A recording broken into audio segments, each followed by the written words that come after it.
I know the thing on YouTube is I'm supposed to come out and I'm supposed to tell you, oh my gosh, these players are going to win you your league. Go get them now. The fact of the matter is, well, yeah, you should actually be working the week one waiver wire if you can, making small ads, optimizing the bottom end of your bench, which I'm going to try to help you with. I actually think it's going to be more important for you to focus in on how to not ruin your fantasy football team, because I see a ton of opportunities to actually do that week one. Now, my waiver wire actually already ran in the Flock League. That's going to be something we are doing super early every Tuesday morning. So I'm going to be able to make this video for you and actually give you real advice of what's happening in a real expert fantasy football league.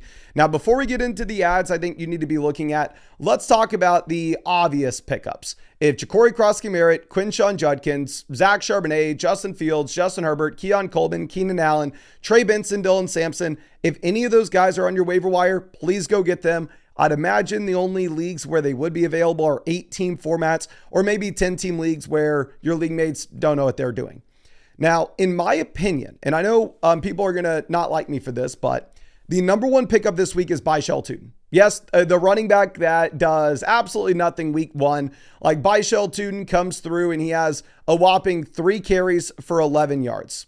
We look at the overall snaps and Byshell Tuten really doesn't even get on the field. He plays 4 snaps after Tank Bigsby and the Quint Allen Jr. It was horrendous. Now, with that being said, we just got the Tank Bigsby trade. And there's a video coming out later today about buy low candidates, and you'll see what I'm doing with buying low on running backs is just targeting every single rookie running back because they're going to expand their role as time goes on.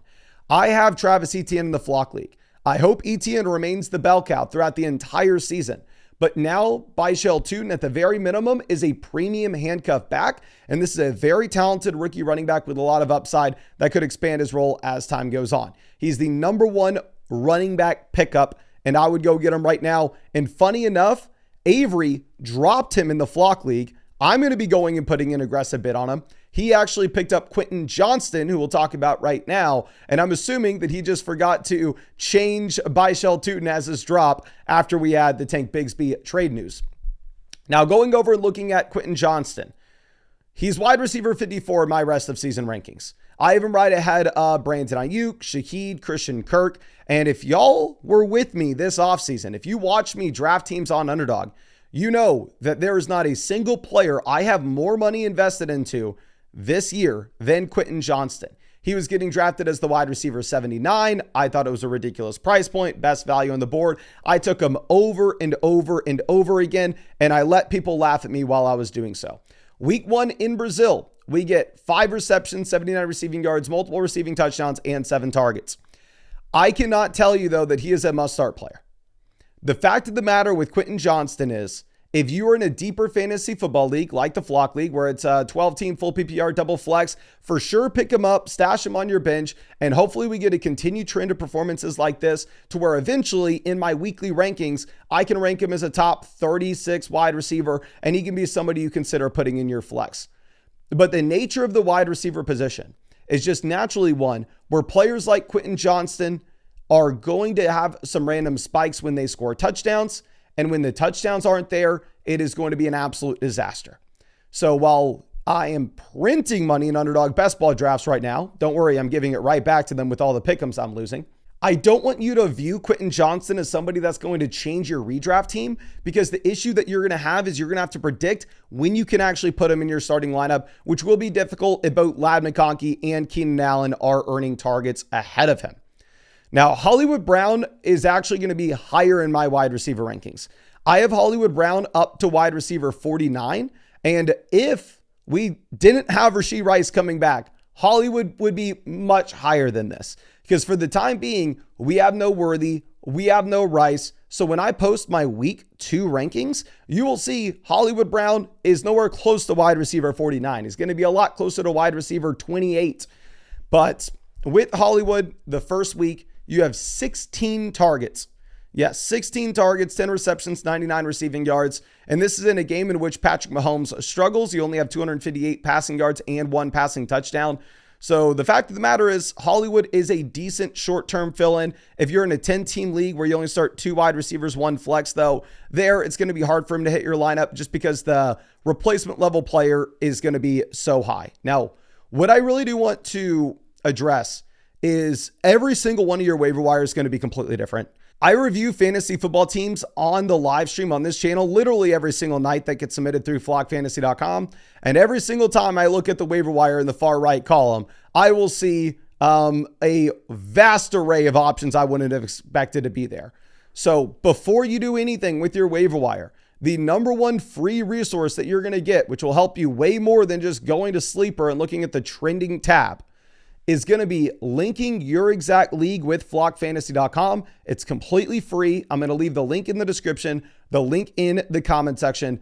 But the far right column is going to help you way more with the waiver wire than I could in a singular YouTube video, because it will actually take into account who's exactly available in your league. Now, Kayshon Boutte is probably going to be somebody that it recommends that you pick up. And what I was surprised with is I was surprised to see we actually had him going for the same dollar amount in the Flock League as Quentin Johnston. Between the two, I would prefer Johnston. I know Boutte is a wide receiver that was on the field for pretty much every single snap and every single route until he had to go off for an injury, but he's all good. Don't worry about that. So he's playing 100% go for the New England Patriots. My only hesitation is he's playing about 100% go. You had 46 Drake May pass attempts, and he had 8 targets. Stephon Diggs, coming off the torn ACL, only played 40 snaps. Only ran 37 out of 53 potential routes. Now, maybe this is copium because I have Stephon Diggs on my team, and I'm really fingers crossed, hoping that Stephon Diggs does something in the future. But if I had to pick between Hollywood, Quentin Johnston, and Boutte, I probably would go ahead and I would probably put him last. I understand phenomenal prospect profile going to LSU, really strong early career at LSU, but then obviously does nothing in the early part of his NFL career. What I'm always worried about is these wide receivers that don't have the draft capital and randomly in year 3, they go out there and they have a good week. Seems like people get overly optimistic with these guys for them to typically only have a good week or two and then go back to dust. I'm not telling you that's for sure going to happen. I think Boutte does have some upside, so I'd probably put him at the bottom end of your bench, but I don't want you to blow your fab budgets on any of these guys realistically. I'm going over to Alec. I understand that at the end of the game looked like he could have been great. I understand that, yes, at the same time, I mean, he went out there and he ran 28 out of 34 routes for Cam Ward. But you're kind of sitting here as like the wide receiver 2 in the Tennessee Titans offense. So I'm not that excited about you. I will say if you had like Marvin Mims, if you had Pat Bryant, if you had any of those names, I probably would drop them for Troy Franklin. Troy Franklin does appear to be the number 2 wide receiver behind Cortland Sutton after week 1. Going over and looking at Calvin Austin. I saw Calvin Austin get picked up in the Flock League. I think people are going to be interested in Calvin Austin in your regular league. I wouldn't really, to be honest. I understand that he has himself a fine day, but what did it take? It took 4 passing touchdowns from Aaron Rodgers and none of them to go to DK Metcalf. Maybe this is copium. I have DK Metcalf on my team. I'm hoping he does better in the future, but I don't know if we're going to get 4 passing touchdowns from Rodgers. And again, I think Calvin Austin's like the perfect example of somebody that, yes, if you should have drafted him in your underdog basketball teams, and yeah, he would have helped you week 1. But ever being able to predict when he was actually going to make an impact in your lineup would be close to impossible.